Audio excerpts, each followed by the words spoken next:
Morning students, आज 7th class के geography के चैप्टर को पढ़ेंगे। Human environment, settlement, transport and communication. तो इस चैप्टर में जो मैं बताने वाला हूँ वो है ह्यूमन एनवायरनमेंट। आज हमारे जो मानवीय पर्यावरण है वो प्राकृतिक ना होकर के मनुष्य द्वारा अपने आसपास अपनी सहूलियतों को ध्यान में रखते हुए, अपनी जो फैसिलिटीज़ हैं उनको ध्यान में रखते हुए मनुष्य ने अपने आसपास के वातावरण को किस तरह से चेंज कर दिया है, इसके बारे में हम पढ़ेंगे। तो हमारा जो मानवीय वातावरण है, पर्यावरण है, वो किस तरह का हुआ है। वहाँ सेटलमेंट यानी लोगों का रहन सहन जो है, रहने के जो मकान हैं वो अलग हो चुके हैं, और ट्रांसपोर्ट किस तरह से वो यूज़ करता है, और कम्युनिकेशन। तो ये वो चीज़ें हैं जो मनुष्य के आसपास का वातावरण है जिनके बीच में मनुष्य आज के समय में रह रहा है। ठीक है, सेटलमेंट, ट्रांसपोर्ट एंड कम्युनिकेशन, ये वो चीज़ है जो मनुष्य जिनकी वजह आज के समय में जो है कुछ भी अपना कार्य पूरा नहीं कर पाता, उसकी ज़रूरतें जो है इन सबसे पूरी होती है। सेटलमेंट वो अपने अकॉर्डिंग उसने बनाने शुरू कर दिए हैं अपनी सहूलियत के हिसाब से, और ट्रांसपोर्ट यानी वो एक जगह से दूसरे स्थान को जाने के लिए उसने काफ़ी उसने टेक्नोलॉजी का यूज़ किया है, और वो ट्रांसपोर्ट जो है काफ़ी एडवांस हो चुका है। दूसरा है कम्युनिकेशन, जो संपर्क यानी संचार के जो साधन है उसके वो चेंज हो चुके हैं। सबसे पहले बात करते हैं सेटलमेंट के बारे में। सेटलमेंट यानी निवास स्थान। सेटलमेंट दो तरह के होते हैं, एक तो टेम्पररी और एक परमानेंट। टेम्पररी सेटलमेंट वो होते हैं जो लोग हैं जिनमें कहीं एक जगह परमानेंट करके नहीं रहते हैं, और वो अपने जगह के अनुसार या हमारे जंगल में जो लोग रहते हैं वो अपने खान पान की वस्तुएं जो है जंगलों से प्राप्त करते हैं, और खाना बदल से जीवन व्यतीत करते हैं, जो एक स्थान से दूसरे स्थान पर आते जाते रहते हैं, यानी वे किसी एक जगह टिकते नहीं है। इसमें ट्रांसह्यूमेंस भी एक जो ट्रांसह्यूमेंस एक प्रोसीजर होता है जिसमें मनुष्य जो है अपने चरागाहों के साथ एक स्थान से दूसरे स्थान पर जाता रहता है, तो वो जो है टेम्पररी सेटलमेंट कहा जाता है। और परमानेंट सेटलमेंट वो है जो परमानेंट पक्के मकान बना करके एक ही जगह आजीवन में रहता है, उसे ही परमानेंट सेटलमेंट कहते हैं। तो पहले सबसे पहले अपने प्राचीन समय के बारे में बात करते हैं कि मनुष्य जो सेटलमेंट जो ये उसने तैयार किए हैं, रहने के लिए स्थान बनाए हैं, क्या उस उनसे ही ऐसा रहता था। आप लोग हिस्ट्री में 6th क्लास में पढ़ चुके होंगे कि पहले जो मनुष्य था अर्ली मैन था, और वो जंगलों में, गुफाओं में, पेड़ों पर रहा करता था, पेड़ों की डालों पर रहा करता था। ठीक है, धीरे धीरे उसे कृषि का ज्ञान हुआ, उसने फसलें उगाना शुरू किया, और फसलें उगाने के लिए फसलों बीज बो देता था, तो उन बीजों को पशु पक्षियों से बचाव करने के लिए उसे कुछ समय तक बाहर रहना पड़ता था।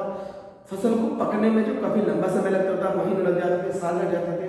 अब वो बीज बोकर के इस स्थान पर वहाँ से जा नहीं सकता था, हालांकि क्योंकि उसका जीवन पहले ऐसा क्या था कि वो एक स्थान से दूसरे स्थान पर भोजन की तलाश में जाता रहता था, लेकिन अब उसे उस फसल को की देख रेख के लिए एक स्थान पर टिकना पड़ा, और जब उसे रुकना पड़ा तो इसके लिए उसने कुछ झोपड़ी टाइप की से बना लिया। उसके आसपास के बाकी के लोग भी जो थे उस समय जो अर्लीमैन थे उन्होंने भी अपने आसपास छोटे छोटे मकान थे घास फूस के बना लिए।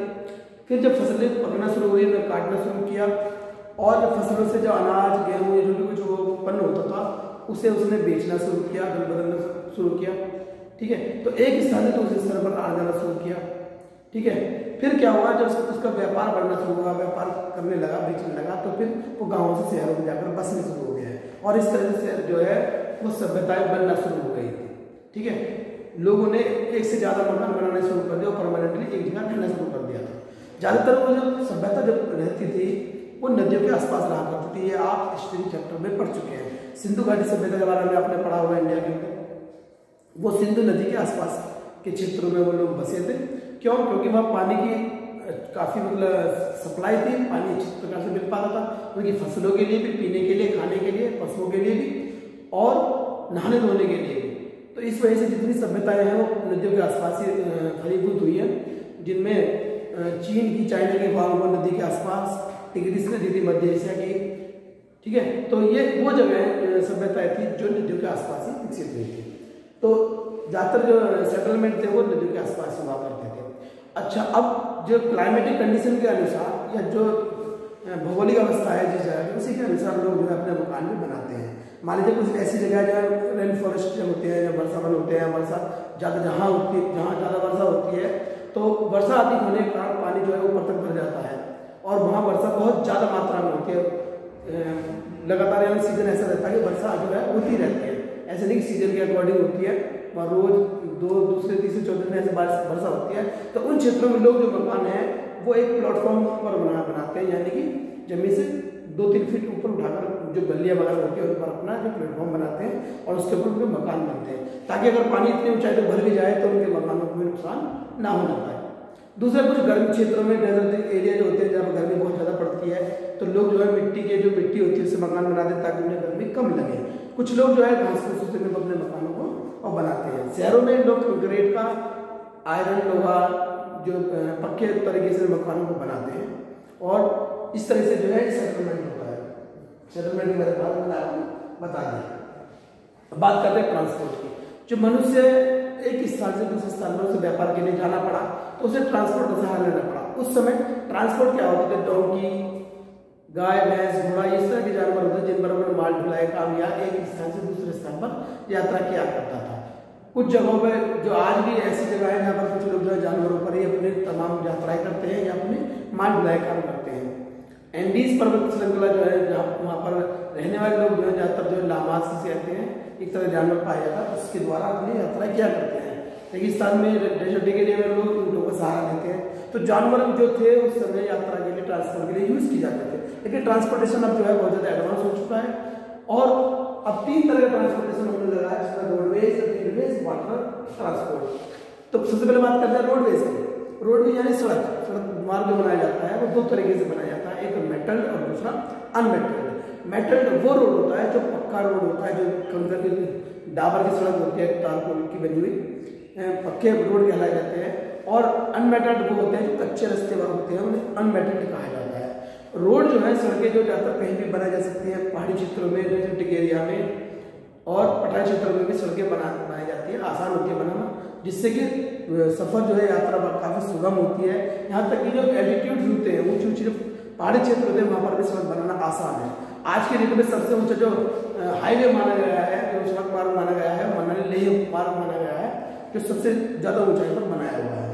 तो रोडवेज जो है वो सड़क मार्ग है जिससे कि एक स्थान से दूसरे स्थान पर आया जाता है, और ट्रांसपोर्ट जो है वो व्यापारिक दृष्टि से भी किया जाता है। दूसरी चीज आती है रेलवेज। रेलवे जो ज़्यादा हैवी ढुलाई का काम जो होता है, पैसेंजर्स को ले जाने का काम होता है, उसके लिए रेलवे बहुत सुगम तरीका बताते हैं, जिससे जो आसानी से माल को एक स्थान से दूसरे स्थान पर पहुंचाया जाता है। शुरू में जो रेलवे था वो स्टीम इंजन के आविष्कार के बाद जो है मालगाड़ी या ट्रेन चलाई जाती थी स्टीम इंजन से, लेकिन बाद में फिर स्टीम इंजन की जगह जो डीजल इंजन और इलेक्ट्रिक इंजन ले ली, जिससे कि सफर भी और ज़्यादा सुगम हो गया है। फास्टेस्ट ट्रेनें चलने लगी, सुपरफास्ट ट्रेनें चलने लगी, जो एक स्थान से दूसरे स्थान पर बड़ी तेजी से और कम समय में ही माल को पहुंचाने का, यात्रा को पहुंचाने का कार्य करती है। ठीक है, सबसे बड़ा जो रेलवे नेटवर्क माना जाता है वो वर्ल्ड में रूस का, रसिया का माना जाता है, जो सेंट पीटर्सबर्ग से लेकर के और सेंट पीटर्सबर्ग से लेकर के बोंडोस एक जगह है रूस की, वहाँ तक जो है ये सबसे बड़ा ट्रांसपोर्ट, रेलवे ट्रांसपोर्ट माना जाता है रूस का। ठीक है, वहाँ तक ये पहुँचता है, और रेलवे जो है उससे आसानी से जो एक स्थान से दूसरे स्थान पर सामान पहुँचाया जाता है। पैसेंजर्स भी जो है आसानी से यात्रा करते हैं, रेलवे को ज़्यादा पसंद करते हैं, क्योंकि ये सस्ता भी और सुगम भी होता है। ज़्यादातर लोग जो है ट्रेन से ही, रेलवे से ही यात्रा करना पसंद करते हैं। आज के डेट में बहुत ही तेजी से बहुत सुपरफास्ट गाड़ियाँ चल रही हैं, जो प्लेन को ही टक्कर देने के तरह काम कर रही है। जो हवाई जहाज जो आप उड़ते हैं उनके आसपास की उनकी स्पीड होगी, जिसके कारण सफर वो और भी कम समय में लोग अपने स्थान पर पहुंच जाते हैं। ठीक है, फिर आता है एयरवेज। एयरवेज क्या है? यानी हवाई यात्रा जो है, हवाई सफर, ये इसने ट्रांसपोर्ट का जो है वो बिल्कुल पूरी तरह चेंज कर दिया है। अब यूरोप जैसे कंट्री या दूसरे देशों तक पहुंचना बहुत ही आसान है, जिसमें 12 से 8 घंटे में यूरोप तक जो है ट्रेन के जरिए पहुंच सकते हैं। मगर ये सफर बड़ा महंगा होता है, क्योंकि इसमें जो फ्यूल यूज किया जाता है वो काफ़ी कॉस्टली होता है, जिस कारण इसके जो है यात्रा काफ़ी महंगी मानी जाती है।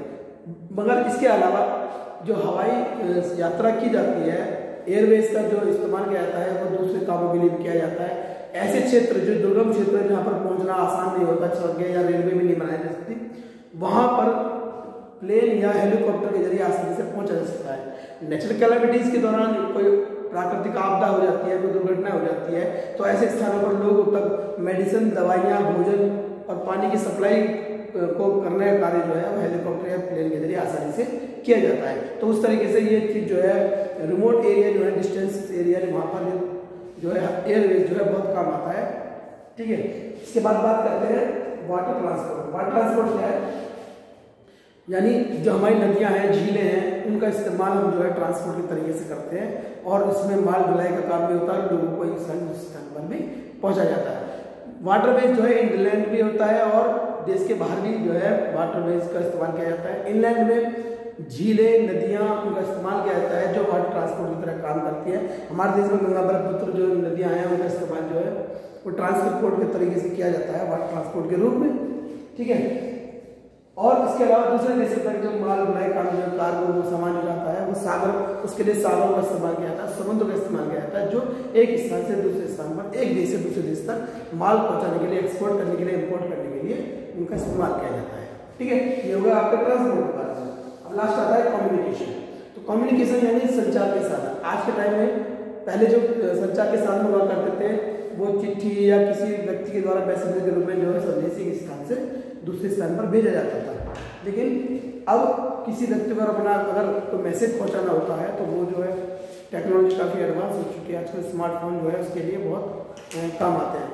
दूसरा, सोशल मीडिया, न्यूज़पेपर, अखबार, फेसबुक, ट्विटर का इस्तेमाल जो है वो कम्युनिकेशन के जो है साधन के रूप में इस्तेमाल किया जाता है और इसमें लोग जो है आसानी से, जल्दी, शीघ्र, फास्टेस्ट जो बातें एक दूसरे से तक शेयर कर पाते हैं।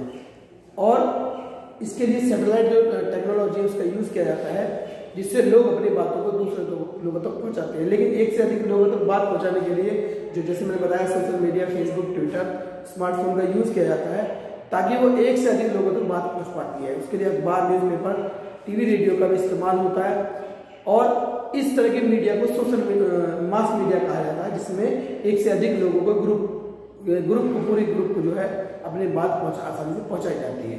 ठीक है, कम्युनिकेशन का इस्तेमाल केवल मात्र मैसेजेस या अपनी बातें शेयर करने के लिए ही नहीं किया जाता, बल्कि इसके अलावा दूसरे जो काम है जिसमें शॉपिंग, ऑनलाइन शॉपिंग होती है, ऑनलाइन टिकट बुकिंग काम, ऑनलाइन सिनेमा टिकट या और दूसरे काम भी किए जाते हैं। मान लीजिए फील्ड का कहीं सर्वे करना है, मेजरमेंट करना है तो वो सैटेलाइट के थ्रू या नेट के थ्रू जो है किया जा सकता है। भूमि की उर्वरता के लिए, भूमि के जो पोषक तत्व हैं इनको जांचने के लिए भी जो है कम्युनिकेशन का सहारा लिया जाता है, टेक्निकल सैटेलाइट का जो है यूज़ किया जाता है। और इसके अलावा आप जो है किसी भी पल की जानकारी जो लेते हैं, कोई घटना दुर्घटना होती है, लाइव टेलीकास्ट जो है आप घर बैठे ही देख सकते हैं और ऑनलाइन शॉपिंग कर सकते हैं। घर बैठे ही आपके घर में भोजन या कोई भी सामान जो है घर बैठे आसानी से आ जाता है। ये कम्युनिकेशन की टेक्नोलॉजी के बढ़ने के कारण हुआ है, टेक्नोलॉजी में इतना ज़्यादा विकास होने के कारण हुआ है। ठीक है, इस चैप्टर के माध्यम से मैंने बताया आपको कि ह्यूमन एनवायरनमेंट यानी मानवीय पर्यावरण जो है, वातावरण जो है, उसके आसपास का क्षेत्र कैसा हो चुका है, जिसमें सेटलमेंट, ट्रांसपोर्ट और कम्युनिकेशन बहुत ज़्यादा प्रमुख हो चुके हैं, जिसके द्वारा मनुष्य इनके बिना नहीं रहता, इन सबके बीच में ही उसके तमाम कार्य चलते हैं और इनसे ही इसकी लाइफ जो है बहुत सुगम हो चुकी है। ठीक है, ये चैप्टर आपका समाप्त होता है बेटा।